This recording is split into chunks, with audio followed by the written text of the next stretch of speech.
আপনারা সবাই কেমন আছেন? প্রচণ্ড রোদ উঠেছে আর প্রচণ্ড রোদের শুভেচ্ছা সবাইকে। যাই হোক, এখানে জিরাগুলো আমি সুন্দর করে ভেজে নিয়েছি। দেখেন কতটা সুন্দর ভাজা হয়েছে, হাতেই গুঁড়া হয়ে যাচ্ছে। এখানে মরিচটাও ভেজে সুন্দর করে ব্লেন্ডারে ব্লেন্ড করে নিব। আর এখানে একটা প্যান বসিয়ে দিয়েছি, প্যানে দিয়ে দিলাম তেল।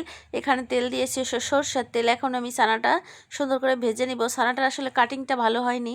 আসলে এটা দিয়ে পিঠা তৈরি করতে গেছি, পিঠা তৈরি করতে যাই দেখি ছানাটা আসলে ছানা হয়ে গেছে দুধটা, তাই ভাবলাম ছানা দিয়ে তরকারি রান্না করি।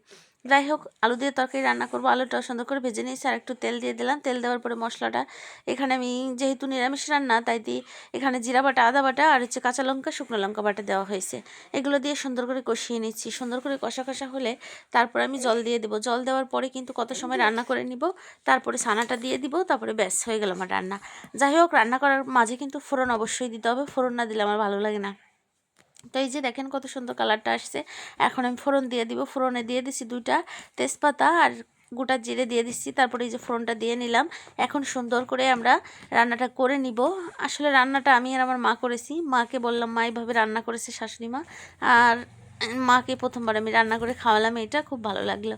আর মাও খেয়ে বললো খুব সুন্দর হয়েছে রান্নাটা।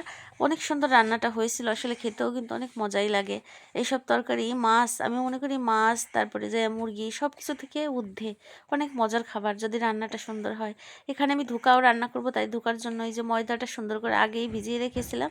আসলে প্রায় 1 ঘন্টার মতন ভিজিয়ে রাখতে হয়। তারপরে এই যে সুন্দর করে জলটা বের করে নিতে হয়। যতক্ষণ না ফ্রেশ জল বেরোচ্ছে ততক্ষণ পর্যন্ত কিন্তু ধুতেই হয়। তো এই যে আমি ধোয়ার পরে এই যে একদম সাদা রং হয়ে গেছে। কড়াইতে তেল দিয়েছি, এখানে দিয়েছি সরষের তেল। এখন ওই যে ময়দাটা দিয়ে দিয়েছি, এটা দিয়েই ধোকা রান্না হবে। সুন্দর করে যে ভাজা ভাজা করে নিয়েছি, এখন এটা সুন্দর করে কেটে নিতে হবে।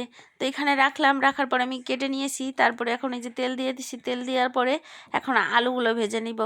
আর এই যে মা দাঁড়িয়ে দাঁড়িয়ে দেখতেছে আমি কীভাবে রান্না করতেছি।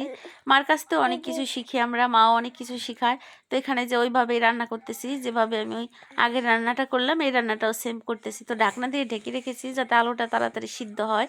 এটা খুব ভালো একটা আইডিয়া, সিদ্ধ হওয়ার জন্য সময় খুব বাঁচে।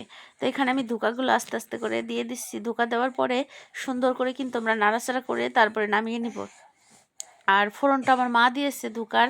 বাবু কাঁদছিল, বাবুর কাছে গিয়েছি, মা এই রান্নাটা পরে করেছে। আসলে সবাই মিলেমিশে কাজ করলে বেশ ভালো লাগে। মা মাঝে মাঝে আসে, রান্না করে। মাই বিশেষ করে আমাকে রান্না করে সব সময় খাওয়ায়, তাই আজ আমি মাকে একটু রান্না করে খাওয়ালাম। আর এই তরকারিতে মা হেল্প করেছে ফোড়নের সময়। আর এই যে আমি রান্নাটা করে এইটুক করেই চলে গেছি ভিডিও। আর ফোড়নটা করা হয়নি, পরে মা দেখলাম বাড়তেছে, তো বাটিতে বেড়ে নিচ্ছে, আমি একটু ভিডিও করলাম ওই সময়। যে রান্নাটা খুব সুন্দর হয়েছিল, খেতে খুব সুন্দর হয়েছিল। তো আপনারা ভালো থাকবেন, পুরো ভিডিওটি দেখবেন। ধন্যবাদ।